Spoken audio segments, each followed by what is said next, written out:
السلام علیکم۔ اللہ یقین والوں کے لیے راستے بناتا ہے، اور جانتے ہو یقین والے کیسے ہوتے ہیں کہ جب ان کی دعائیں بھی ان کے مخالف ہو جائیں وہ تب بھی اللہ سے مانگنا نہیں چھوڑتے۔ ایسا یقین کہ جب ان کی ساری دنیا ان کی آنکھوں کے سامنے بکھرتی ہوئی دکھائی دے رہی ہوتی ہے اور وہ تب بھی آسمان کی جانب دیکھ کر کہتے ہیں ہمیں پتہ ہے یا اللہ تو ہمیں تھام لے گا۔ تو بتاؤ پھر کیا تم اتنا یقین رکھتے ہو اس پر کہ اپنے منصوبوں کو اس کے منصوبے کے لیے ترک کر دو؟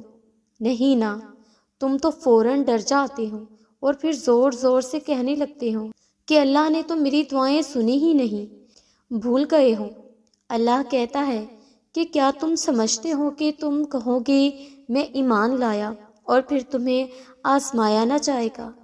جان مارنی پڑتی ہے تب جا کے اللہ ملتا ہے، یقین کی کڑی آزمائش کاٹنی پڑتی ہے، پھر جا کے معجزے ہوتے ہیں۔ تو پھر یقین رکھو، ایسا یقین کہ اگر اللہ تمہیں دائیں جانب چلنے کا کہہ دے تو تم چل دو، یہ جانتے ہوئے بھی کہ ساری راہ بائیں جانب ہے۔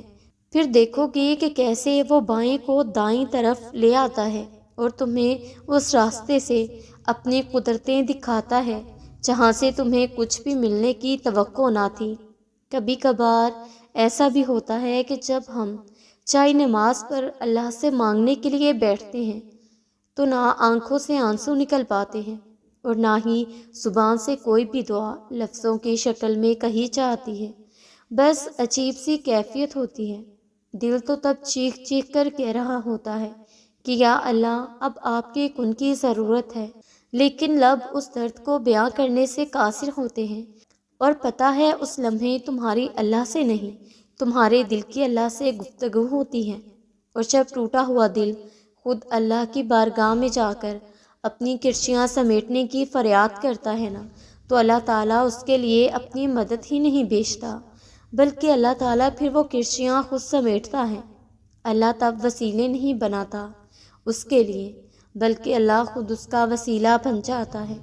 تمہاری یہ خاموشی اللہ کے ہاں بہت زور کا شور مچا دیتی ہے، اتنا زور کہ آسمان خلق اس چپ کی آواز سے چونک اٹھتی ہے، اور پھر وہ ساری خلق اللہ سے تمہارے حق میں دعا کرتی ہے اور فریاد کرتی ہے کہ یا اللہ یہ جو درد سے تڑپ رہا ہے اسے شفا دے دے، اس کے لیے کن فرما دے۔ جب آسمان تمہاری آواز سے لرز اٹھتا ہے تو سوچو اس رب کی کیفیت جس نے فرمایا ہے کہ میں شارک سے بھی زیادہ قریب ہوں تمہارے۔ سوچو تمہاری جس خاموشی کا شور عرش تک پہنچ سکتا ہے اسے کیا تمہارے دل میں رہنے والا اللہ نہیں سن سکے گا؟ وہ سب سنتا ہے، وہ سب جانتا ہے، تب بھی جب تم کہتے نہیں اور تب بھی جب تم کہنا نہیں چاہتے، وہ دھڑکن ہے اور وہ دھڑکنوں کی ہی سنتا ہے۔ پھر ایسے معجزے کرتا ہے کہ دل پھر سے جی اٹھتے ہیں، دھڑکنیں پھر سے بحال ہو جاتی ہیں اور ویران آنکھیں شکر سے بھر جاتی ہیں، پھر کرچیاں بھی سمٹ جاتی ہیں اور شفا بھی مل جاتی ہے۔ یوں مایوس بیٹھے رہنے سے کیا ہوگا؟ معجزہ تو اللہ کے روبرو کھڑے ہونے سے ہوگا۔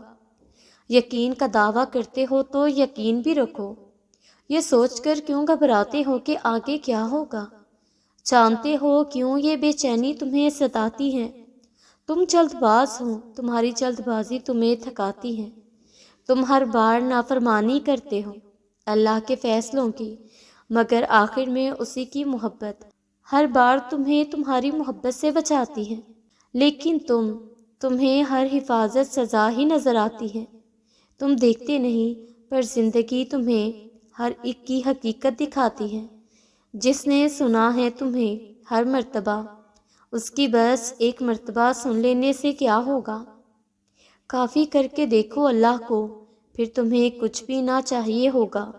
اس کی چاہ کو چاہو، پھر وہی ملے گا جو تم چاہو گے۔ تم راضی رکھو اسے، پھر وہی ہوگا جس پر تمہارا دل راضی ہوگا۔ سب کا سب تمہارا، جب تمہارا کارساز اللہ ہوگا۔ اس لیے قرآن پاک میں فرمایا گیا ہے کہ جب بندہ بہت پریشان ہو جاتا ہے پھر اسے تسلی دی جاتی ہے، اِنَّ مَعَ الْعُسْرِ یُسْرًا، بے شک ہر تنگی کے بعد آسانی ہے۔ اللہ رب العزت کے سامنے ایسے گڑ گڑا کر مانگیں کہ اللہ پاک آپ کے آنسوؤں کو دیکھ کر فوراً عطا فرما دیں۔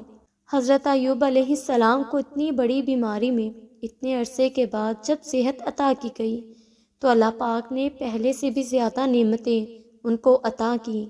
حالانکہ وہ سب جو پہلے تھا وہ تو تباہ ہو چکا تھا، لیکن حضرت ایوب علیہ السلام اپنے رب کی طرف ہی شکر گزاری کرتے رہے، تو پھر اللہ پاک نے بھی ہر طرح کی نعمتیں عطا فرما دی۔